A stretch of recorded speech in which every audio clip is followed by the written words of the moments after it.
Duas tecnologias que estão ficando bastante populares nos últimos anos, você deve ter notado, são os drones, que não existiam por aí, ou se existiam, eles estavam restritos a aplicações muito específicas ou muito caras.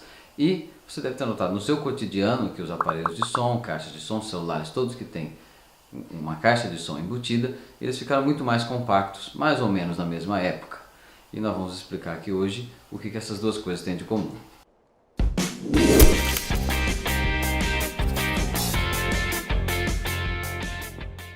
O que essas duas coisas têm em comum é a presença de ímãs muito fortes, tanto as caixas de som quanto os motores elétricos que são usados em drones, principalmente os drones de pequeno porte ou esses que se usam para fotografia e filmagem. Ímãs muito fortes, que são os que se conhece hoje por ímãs de neodímio. O nome correto seria ímã de neodímio ferro-boro. O neodímio é um metal que tem um grande campo magnético, porém a temperaturas muito baixas. Porém, quando associado em liga com outros materiais ferromagnéticos, por exemplo o ferro, a temperatura em que ele permanece magnético fica muito acima da temperatura ambiente. Esses ímãs não existiam até pouco tempo atrás porque era muito difícil orientá-los ou separá-los em temperatura ambiente, e esse problema foi resolvido com uma área da metalurgia chamada metalurgia do pó, em que se faz um pó bastante fino desses metais.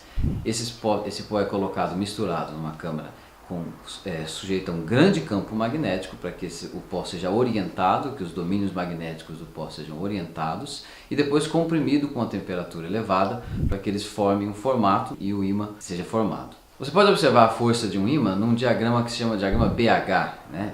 B é campo magnético e H não tem o nome muito certo, mas muitos livros chamam de intensidade magnética. Você pode ver aí um gráfico comparativo desse diagrama para alguns materiais. Um material do tipo neodímio ferro-boro, por exemplo, você vai notar que tem uma relação muito mais elevada. Você talvez lembre de eletromagnetismo que B é o campo magnético e H o que provocaria o campo magnético, dependendo do meio em que ele está. Então um meio que se responde grandemente, responde fortemente ao magnetismo, para um mesmo H, para a mesma intensidade magnética, produzirá um grande campo, e um material que não responde bem magneticamente produzirá um pequeno campo para o mesmo H. Gostaria de fazer um parênteses aqui, é muito comum o pessoal de engenharia ou na prática de laboratório confundir as coisas e chamar H de campo magnético. Eu já li até um livro usando esse nome, está errado pessoal, não confunda a vida de quem está estudando. B é o campo magnético e H você pode usar o nome que se simpatizar, só não vai chamar de João, de Pedro, mas é mais comum usar de intensidade magnética. Uma caixa de som funciona com um ímã, com um magneto, que ele vai ser usado para excitar um diafragma em geral para produzir um som. Com a disponibilidade para produzir um som, que é uma variação da pressão do ar, uma variação longitudinal da pressão do ar que é percebida pelo seu ouvido.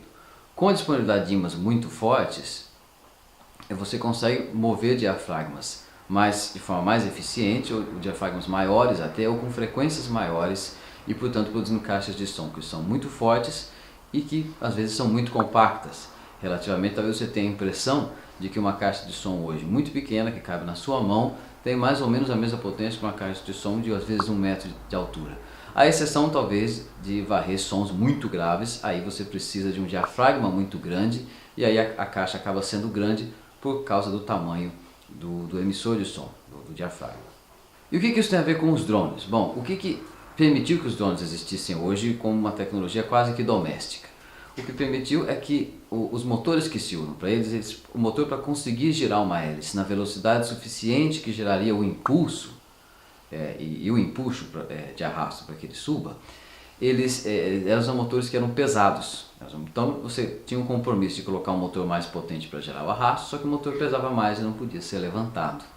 Quando se passa a usar motores síncronos, com ímãs permanentes e ímãs desse mesmo tipo, ímãs de neodímio ferro-boro, você conseguiu um motor que é pequeno e que ao mesmo tempo consegue gerar um grande impulso, consegue gerar velocidade muito alta.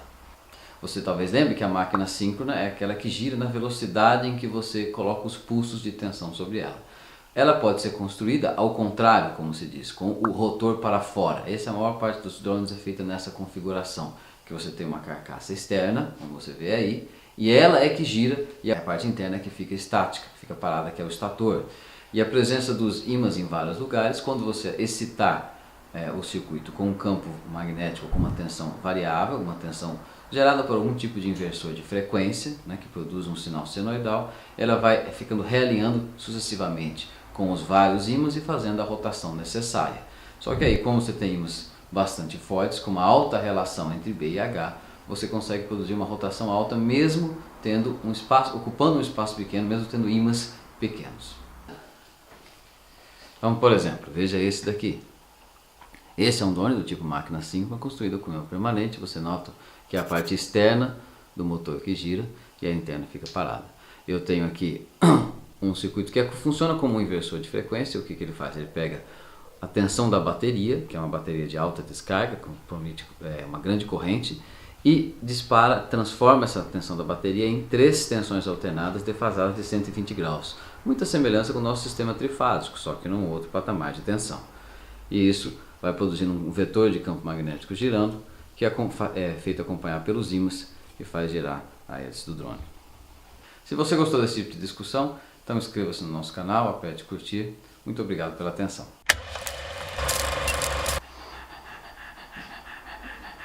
Tá cansada, menina? Essa aqui é o ímã. A parte de fora gira. Põe uma ilustração, não mostra aqui.